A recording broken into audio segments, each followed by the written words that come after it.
یہ ہدایت ہے صرف ان کے لیے جو بچنا چاہتے ہیں.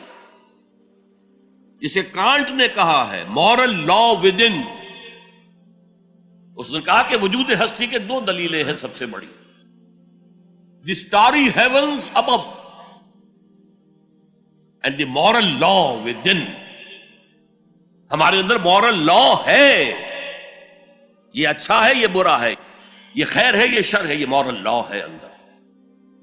جن کا یہ مورل لا فطرت کی صحت و سلامتی کی بنیاد پر برقرار ہے، جو تمیز کرتے ہیں بھلائی اور برائی میں، ان کے لیے ہدایت ہے.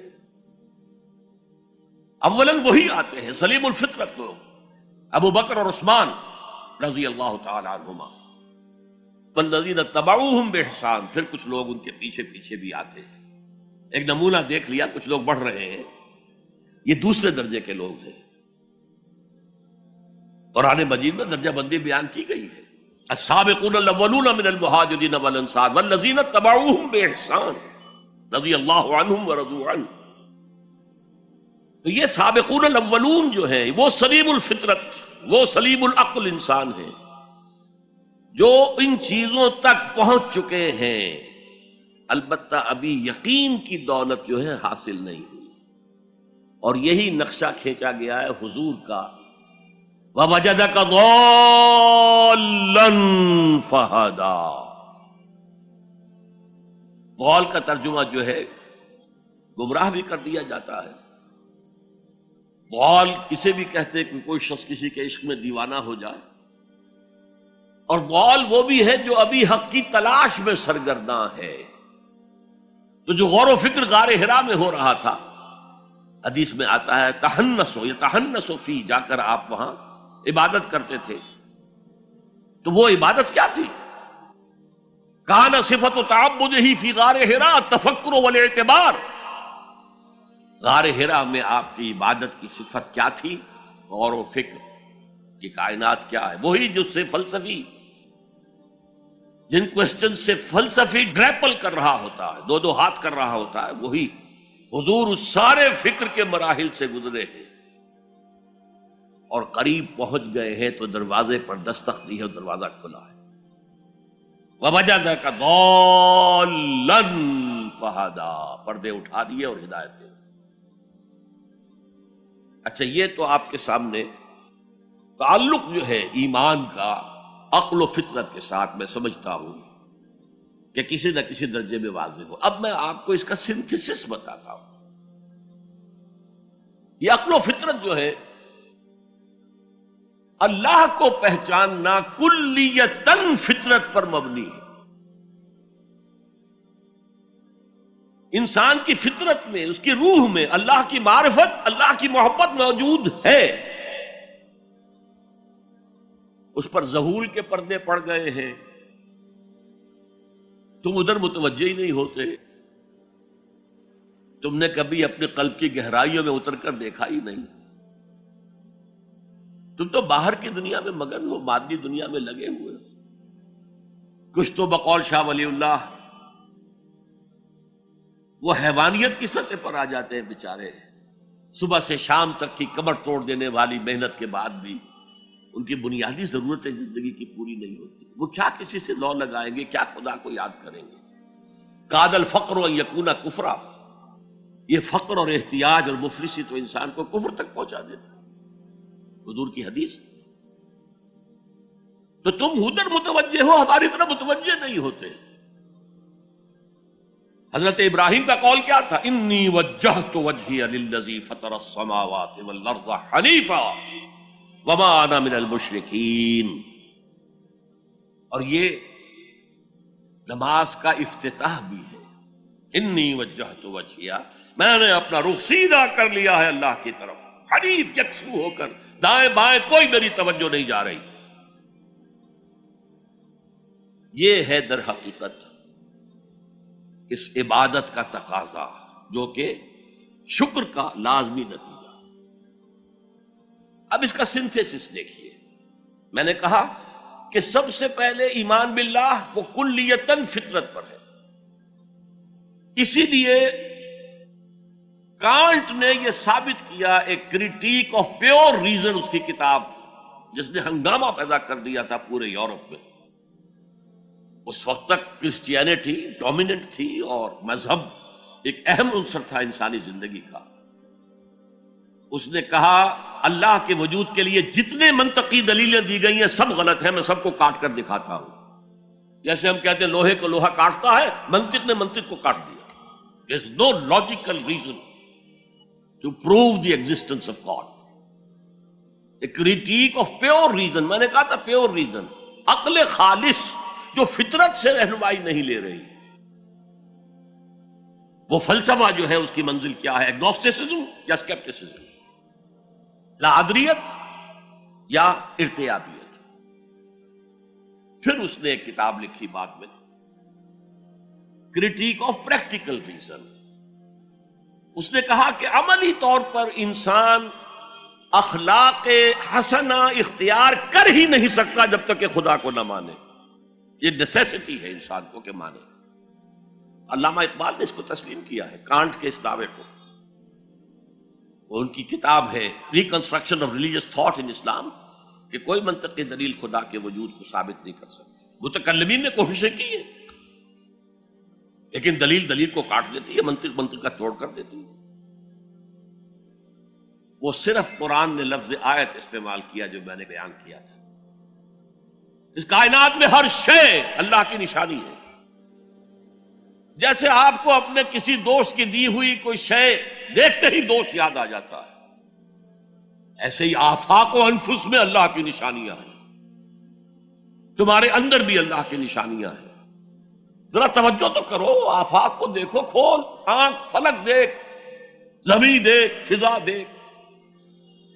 افلا ينظرون الى الابل كيف خلقت والى السماء كيف رفعت والى الجبال كيف نصبت والى الارض كيف سطحت فذكر انما انت مذکر.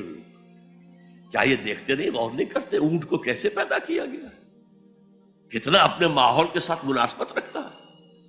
7 دن نہ کچھ کھانے کو ملے نہ پینے کو ملے، اسے کوئی پرواہ نہیں. صحرا لقد صحرا کا جہاز، وہ دیکھتے نہیں آسمان کیسے بلند کر دیا گیا، دیکھتے نہیں پہاڑ کیسے گاڑ دیے گئے، دیکھتے نہیں زمین کیسے پھیلا دی گئی. اے نبی آپ یاد دہانی کرائیے، یہ نشانیوں کی طرف متوجہ کر دیجئے. آپ سوائے یاد دہانی کرانے والے کے اور کچھ نہیں ہے. آپ کے ہاتھ میں اختیار نہیں ہے کہ آپ اللہ کو منوا لیں. یہ تو تمہارے اندر سے فطرت سے ابھر کر گواہی آئے گی. اب دیکھیے اس کے لیے آیت، جسے میں یہ قرآن مجید کی طویل آیات میں سے، جیسے آیت البر ہم نے پڑھی تھی، ان فی خلق السماوات والارض واختلاف اللیل والنہار والفلک التي تجری فی البحر بما ينفع الناس وما انزل اللہ من السماء من ماء فاحیا به الارض من بعد موتها وبث فیہا من کل دابۃ وتصریف الریاح والسحاب المسخر بین السماء والارض لآیات لقوم یعقلون.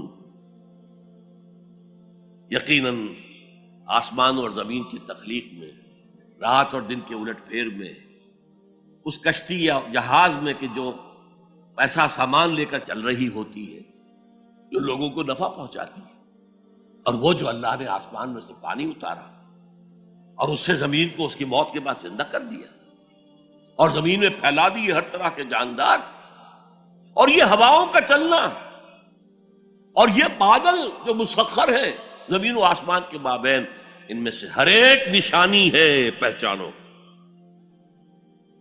کیا مطلب؟ تم نے کسی مصور کی تصویر دیکھی، تعریف تصویر کی کرتے ہو یا مصور کی کرتے ہو؟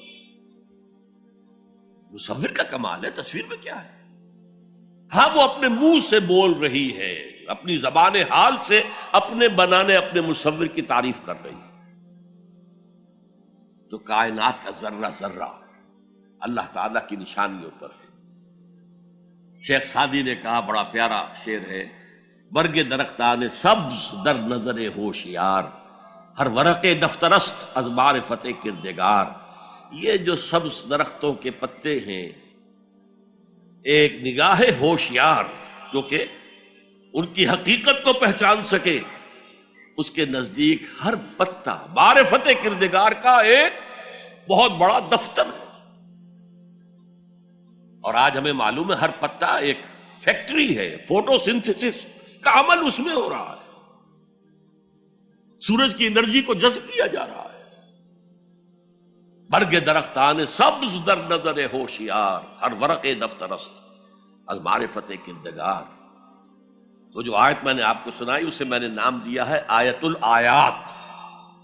اتنی آفاقی آیات کسی اور آیت میں جمع نہیں کی گئی جتنا بڑا گلدستہ ہے یہاں۔ ان فی خلق السماوات والارض واختلاف اللیل والنہار والفلک التي تجری فی البحر بما ينفع الناس وما انزل اللہ من السماء من ماء فاحیا به الارض بعد موتها وبث فیہا من کل دابۃ وتصریف الرياح والسحاب المسخر بین السماء والارض لآیات لقوم یعقلون۔ دوسری طرف تمہارے اندر بھی ہے، سنوریہم آیاتنا فی الآفاق وفی انفسہم۔ بے دل نے خوب کہا تھا، یہ چوٹی کے شعراء میں سے رہے ہندوستان کے، یہاں تک کہ غالب کو کہنا پڑا کہ طرز بے دل میں ریختہ لکھنا اسد اللہ خان قیامت ہے۔ آسان نہیں ہے طرز بے دل میں اردو میں شاعری کرنا، وہ فارسی کے شاعر تھے۔ ستمست گر ہوست کشد کے بسیر سر و سمندرا تجھے غنچہ کم نہ دمیدئی در دل کشا بچمن درا۔ کتنے ستم کی بات ہے، تمہاری خواہش آمادہ کرتی ہے کہ چلو چمن میں دیکھو، پھولوں کی بہار دیکھو، درختوں کی بہار دیکھو، گھاس کے اوپر چہل قدمی کرو۔